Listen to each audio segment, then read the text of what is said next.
Such a magical way to have spent your 20s. I mean, it's completely crazy. I still haven't really processed it. I mean, I always thought that like there'd be a more of a fallout, like a psychological fallout years later. But I mean, I just look back and it's just like, it's just all amazing.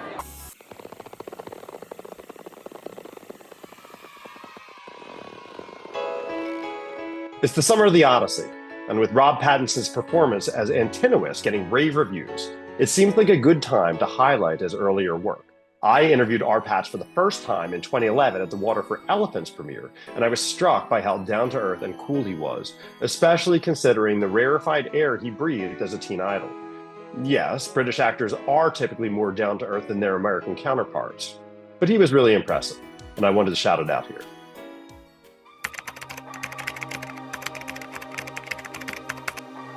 I guess I've seen the Twilight movies, the Batman, of course, Water for Chocolate. Robert Pattinson's great. I think that generally there is something more actorly about British actors compared to American actors. There's something about that Shakespearean tradition in the English theater. Pattinson, our Pats, as we used to like to call them, is no exception. It's a real struggle to find stuff that's really exciting and because everyone wants to get their movie made, and so it's so easy to just say, well, the only way to get it made is if I try and make it like this, and I can show to the money people like, well, this worked, so let's do it like this. But I think just celebrating the things which break through, and they are original, and they are kind of people who have taken risks. I think just celebrating them and hopefully people going to the cinema and actually seeing them. I mean, that's the only way to change things, I think.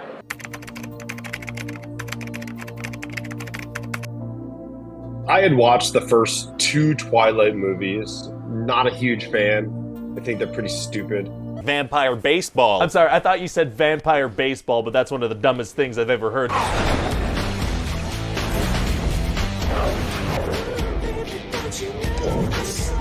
But they're fine. Again, I try as a part of the film and television community. If there is art out there in film and TV that is a cultural touchstone, I try to at least familiarize myself with it. Certainly in 2011 and 2017, it was part of my job to do so. Less so now, but at the time, if I had no familiarity with Team Edward versus Team Jacob, I would be at a disadvantage at what I did every day. You know, it's 5 years to the month of Breaking Dawn Part 2 being released in theater. Yeah. Like, what's your thought on that role? What are your fond memories of that? Or is it just something else you've done? No, it's all fond memories. I mean, it's almost more fun like the further away you get from it. I mean, it's just such a magical way to have spent your 20s. I mean, it's completely crazy. I still haven't really processed it. I mean, I always thought that like there'd be a more of a fallout, like a psychological fallout years later. But I mean, I just look back and it's just like, it's just all amazing. It was clear to me from the first time I interviewed him at the Water for Elephants premiere that he was different than a standard matinee idol actor. How do I say that without insulting other actors? It was very clear from day one that there was substance there, that he wasn't just a pretty face. He really cares about the craft, and it was also immediately obvious that the fame had not gone to his head. With British actors generally, it's more about the craft than the fame. You're doing more artistic stuff. A lot of people are throwing reinventions around with this. I mean, it's the whole point in acting. I mean, you try and reinvent yourself every time. I mean, just sometimes it works and sometimes it doesn't, I guess. I would say for something like the 2017 Gotham Awards, I was far enough along in the process that I doubt my producers in LA wrote any questions for me. I just knew what we wanted at that point. I'd been with the show for 8 years. I would submit the questions for him the day before, get notes back from the supervising producers in LA, but there wouldn't be many notes for me at that point. Certainly the contextualizing based on a date, that's always me. I have a 3D chronological timeline in my head of my whole life, but also of art and pop culture.